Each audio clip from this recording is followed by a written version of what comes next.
इस्तिखारा का मसनून तरीका ये है कि दिन में या रात में किसी भी वक्त बशर्त के वो नफिल की अदायगी का वक्त ना हो, यानी कि मकरू वक्त ना हो, 2 रकात नमाज नफिल इस्तिखारा की नियत से पढ़ें। नियत ये हो कि मेरे सामने ये मामला है, ये मसला है, इसमें जो रास्ता मेरे हक़ में बेहतर है अल्लाह तबारक व तआला उसका फ़ैसला फरमा दें।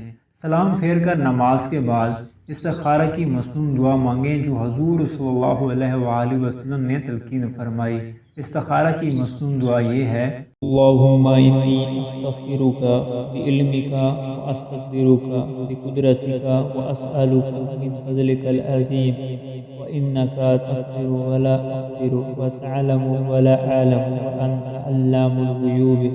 अल्लाहुम्मा इन कुन्ता तअलमु अन्ना हाज़ल अम्रा ख़ैरुल ली फ़ी दीनी व मआशी व आक़िबति अम्री व आजिलिही व आजिलिही फ़क़दिरहु ली वयस्सिरहु ली सुम्मा बारिक ली फ़ीहि।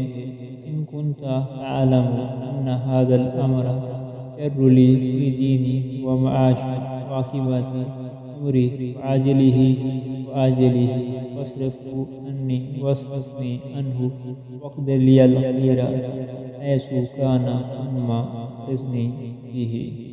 अगर अरबी जानता है तो उस जगह अपनी हाजत का तज़किरा करे, यानी हाज़ल अम्र की जगह अपने काम का नाम ले, मसलन हाज़ल सफ़ या हाज़ल निकाह या हाज़ल तिजारा या हाज़ल बेई कहे। और अगर अरबी नहीं जानता, हाज़ल अम्र कहकर दिल में अपने इस काम के बारे में सोचे जिसके लिए इस्तिखारा कर रहा है।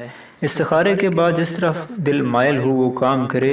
अगर एक दफ़ा में कल्बी इत्मीनान हासिल ना हो तो 7 दिन तक यही अमल दोहराए, इंशाअल्लाह खैर होगी। इस्तिखारा के लिए कोई वक्त ख़ास नहीं, अलबत्ता बेहतर यह है कि रात में सोने से पहले जब यकसोई का माहौल हो तो इस्तिखारा करके सो जाए। लेकिन ख्वाब आना ज़रूरी नहीं है, बल्कि असल बात कल्बी रुझान है और इत्मीनान कल्ब है।